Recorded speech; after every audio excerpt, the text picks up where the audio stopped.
Mahirap naman magkakalat kasi 16 years ba naman magkakasama, no? 16 years.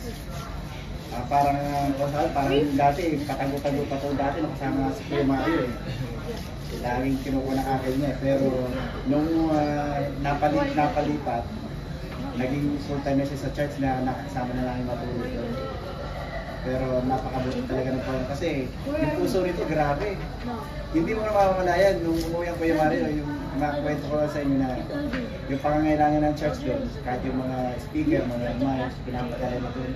Yung hindi, walang pinagsasabihan, pero kami lang nakakaalam na pakakala siya ng mga kondo, mga pagsuporta. Na nandito talaga ang puso niya sa paglilingkod na talaga sinabihan. Na mabilis ko lapitan eh. Kaya sabi nga ni Kyle, ang ninong kong Rich. Sabi ko, ang ninong kong Rich. Ayaw niya maniwala eh. Sabi, ampun na daw ng ninong niya, ayaw pumayag eh. Pero mamimiss namin talaga ito na sobrang sipag. Kaya baka sa DMC Gallery mag-focus kami, we are hiring more vacancy available. Kasi nabawasan na naman ng sabi nga yung mga ilan sa masisipag na ilan ba katumbas na? 5 o 7? Ilan katumbas na? 5? Parang mga 5 yata.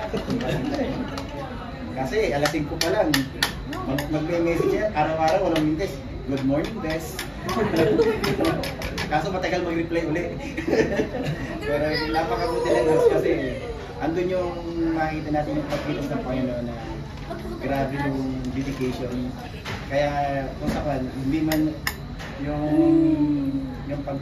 sabi nga, yung pagsisigil sa Panginoon, walang edad, wala sa, basta nasa puso.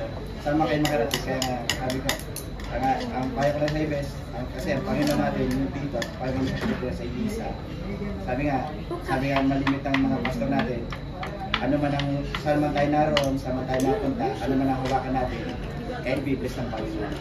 O ano man negosyo, o ano man mga bilig mo sa buhay, sa pamilya mo, alam ko na matutupay yung kasi ang Panginoon natin ay lagi na sa atin na gumagabay at nagbibigay ng klase sa pamilya.